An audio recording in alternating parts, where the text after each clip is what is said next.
നമസ്കാരം. സുഭാഷിതം. ധിഗിതം ജീവിതം ലോകേ ഗതസാരമനർത്ഥകം ദുഃഖമൂലം പരാധീനം ഭൃശമപ്രിയഭാഗിച്ച.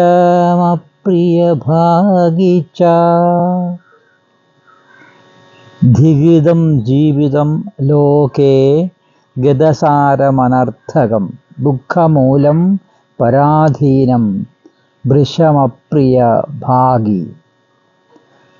ഇതിൽ പറയുന്ന പ്രിയപ്പെട്ടവരെ, ഈ ലോക ജീവിതം അർത്ഥശൂന്യമാണ്. അത് നിരർത്ഥകവും അനർത്ഥങ്ങൾ നിറഞ്ഞതുമാണ്. അത് ദുഃഖത്തിന് കാരണവും പരാധീനവും വളരെ ദുരിതങ്ങൾക്ക് ഇടയാക്കുന്നതുമാണ് എന്നത് തീർച്ചയാണ്. ഇതാണ് ഈ സുഭാഷിതത്തിൻ്റെ അർത്ഥം. ഈ ലോക ജീവിതം അർത്ഥശൂന്യമാണ് എന്ന് പറയുന്നതിൽ ചിലപ്പോൾ എല്ലാവർക്കും എതിർപ്പുണ്ടാകാം.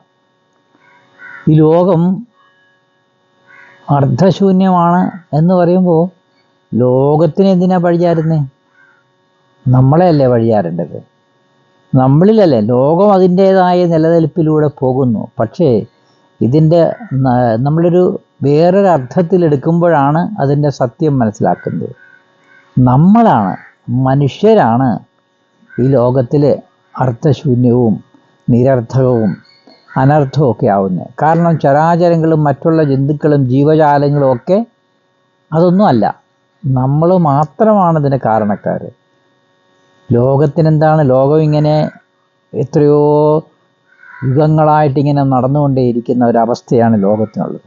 പക്ഷെ നമ്മൾ മനുഷ്യരാണ് മാറി മാറി മാറി പോകുന്നത്. ജീവജാലങ്ങൾ, പ്രാണികൾ, മറ്റുള്ള സർവ്വചരാചരങ്ങളും അവരുടേതായ രീതിയിൽ ചലിച്ചുകൊണ്ടേയിരിക്കും. അപ്പോൾ ഇതിനൊക്കെ കാരണഭൂതരായിരിക്കുന്നത് ആരാണ്? മനുഷ്യരാണ്.